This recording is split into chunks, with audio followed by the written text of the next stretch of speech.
Hi, Jim Moyne here with the Moyne Bass Fishing channel. Okay, this is going to be a video about the tournament, the 2023 Tacklewarehouse Invitational on Lake of the Ozarks. This tournament's over for me. I only made it for the first 2 days. I didn't make the cut to day 3, which means several things. One, I don't get paid. Two, I don't get enough points for the Angler of the Year point total. I get fewer points because I finished 66th place. I had, what did I have? 23 pounds, 15 ounces for 2 days. Just frustrating tournament, to say the least. I didn't lose any key fish. I just never got on enough of them. What I did is I was basically looking for fish to catch, spawning the whole time. And then while I'm doing that, I'm doing a lot of blind casts around, and most of my fish I caught on just blind casting.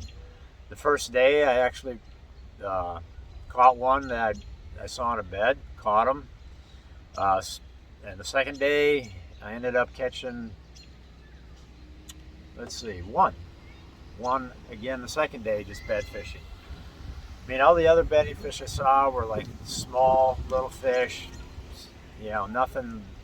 I mean, I'm just going to go right by them. So even if I don't have a limit, I might, if I see a keeper, what I think's like maybe a keeper, but a small keeper, I'm going to throw at them a couple of times. But if it's not like a gimme, an easy fish, I'm just going to move on. So even just throwing at them is probably a waste of time. But anyhow, so 66th place. I will do a video on the Angler of the Year and Bass Pro Tour qualification point status. I'll do a separate video on that, but needless to say, this was not a good tournament for reaching my goal of fishing the Bass Pro Tour. I don't think I'm completely out of it, but really hurt my chances. So anyways, I think I made a mistake the first morning. Had a decent boat number, boat 27, and I pulled up on a point near takeoff, hoping I could just put a couple quick keepers in the boat before I actually went and started bed fishing. That way I could relax and just feel better about spending time on fish. That was a disaster because I spent about an hour fishing a couple spots close to takeoff where I really thought I could go catch some fish, and I caught nothing. So then I ran a ways to where I had done all my looking, and I probably had like 5 or 6 quality fish found. So the first 2 I went to, they were gone. I don't know if somebody caught them already or what.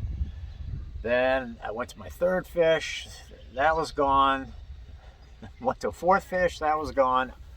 All these quality, another one of my quality fish that was totally an easy one to catch.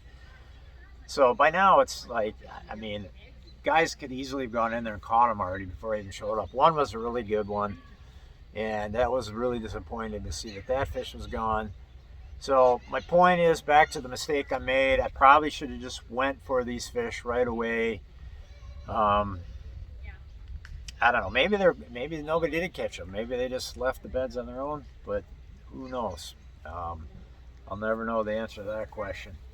But that whole first day, I could never get around quality fish. Every fish I'd see in a bed was little. A couple better fish that I did see in beds just were impossible to catch. They weren't. As soon as they see you, they just swim off and they're gone forever. Or they might come back a few minutes later, and then when you cast at them, they zip out of there again. So that kind of fish is, it's not catchable to me. So I'm not going to waste my time. So I just, except for the one that I caught off the bed, all the others I caught just blind fishing, just throwing up to shore around docks and this and that. And had 11 for 82nd place. Today, pretty much the same thing. And what I'm mostly using Nico rigs. I mean, there's no sense in even showing you what I'm using, because who wants to see what the guy in 66th place who really cares what he used for baits, right? because he got 66th place. So whatever. Although I do got one bait, I did take one bait out. It's there's always, whenever there's a sight fishing tournament, there's always a bait that's like the hero bait that catches a fish that was maybe kind of reluctant to bite anything, and then finally you put this certain bait on, and this is the bait that like excites the fish. So the one fish I caught today off of bed, I was throwing in there with a few different things, and actually I had him grab a stick bait at one point, but he must have had just the tail of it because I set the hook, and I think he just had the end of it, and it pulled the worm right off the hook. But then he went his stick bait again. So then, I finally put on this lizard right here. That is a bullfrog colored lizard. So that was when I put that on there. It didn't take long that fish really got pissed off and sucked that in, and I caught him. So that's the one hero bait. And here's another thing I could teach you, I guess, or show you. This box right here is nothing but hero baits. These are baits that over the years have earned their way into this box, meaning they have caught fish that other baits couldn't. Some of these baits probably shouldn't be in here. Probably half of them shouldn't be, but the other half definitely have earned their right to be in here. Because I probably should call some of these out, but I have a whole collection. I mean, they're all different baits. All different baits. So I got one compartment, it's like white colored baits. Sometimes you want a white one. So I got white tubes, this little hot shot here, a little twin-tailed buggeroo, little tiny shady looking plastic like that. So I got one compartment of that. Then I got like a purple compartment. So here's a purple lizard. Here's another type of purple lizard. Straight worm, little crawdad, purple and green crawdad, and some straight worms, some creature baits, and so on. Here's like green pumpkin compartment, a couple big ass lizards, a ribbed worm, some straight tail worms, tube. So the list goes on and on there. And then, I just got some other weird creature type stuff in here and so on. So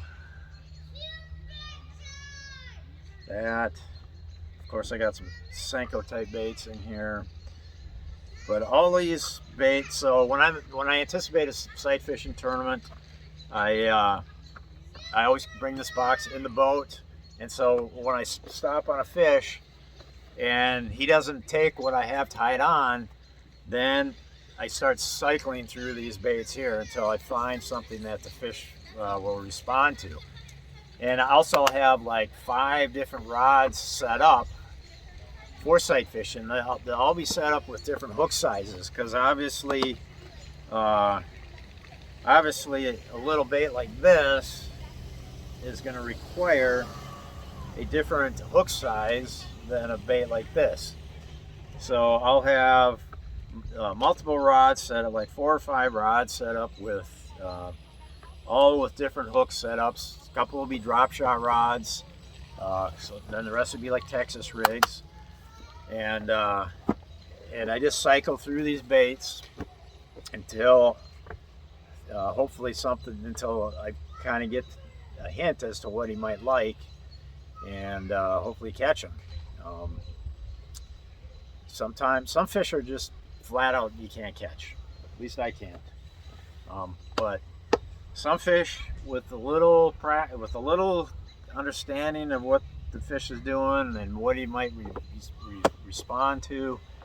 Some fish they're very reluctant, but if you put on enough different baits, you can eventually maybe find the one bait that the fish just doesn't like, or either he likes it or he doesn't like it. I'm not sure which is the case.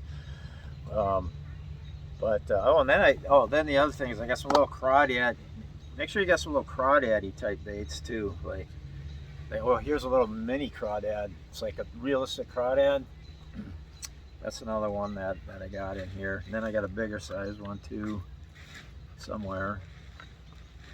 So yeah, here's a bigger one. So just stuff like that is what I put in here. So yeah, that's the site, and I labeled this one site. Couldn't else be labeled bed, but I labeled it site. So anyways, what else do I got to say about this tournament? Tomorrow's day 3. I didn't make it. I guess I'll have to. My teammate, Bridgeford teammate, Matt Stefan, he made it. He's fishing tomorrow, so I'll be rooting for him. And I think there's at least 1 or 2 guys from Minnesota made it, so I'll have to root for my home state boys. And I don't know. I guess I haven't studied it that closely to see who's in there to know exactly who I'm going to be cheering for, but those are a couple anyways. So the Minnesota home state boys, Kyle Schuda, and I think, did Kyle Minke make it? I don't know. I don't know if he made it or not, but if he did, he's got my back. I got his back. I'm in his corner, rooting for him. Minnesota boys. So anyhow, I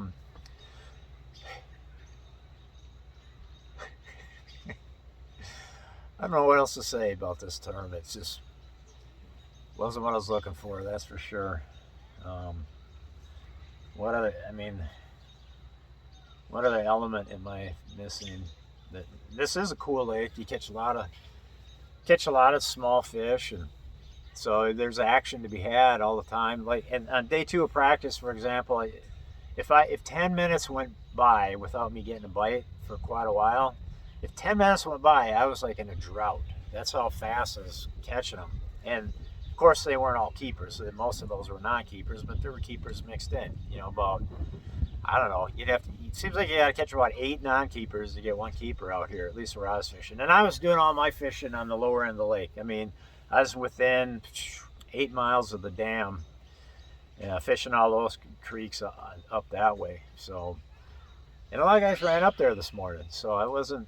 But it's funny how you really don't bump into too many guys. I mean, even though I saw, all these guys are running ahead of me up that way, behind me up that way, or down that way. I guess you're going downstream. Boy, I mean, with all the docks here, and that's the other thing.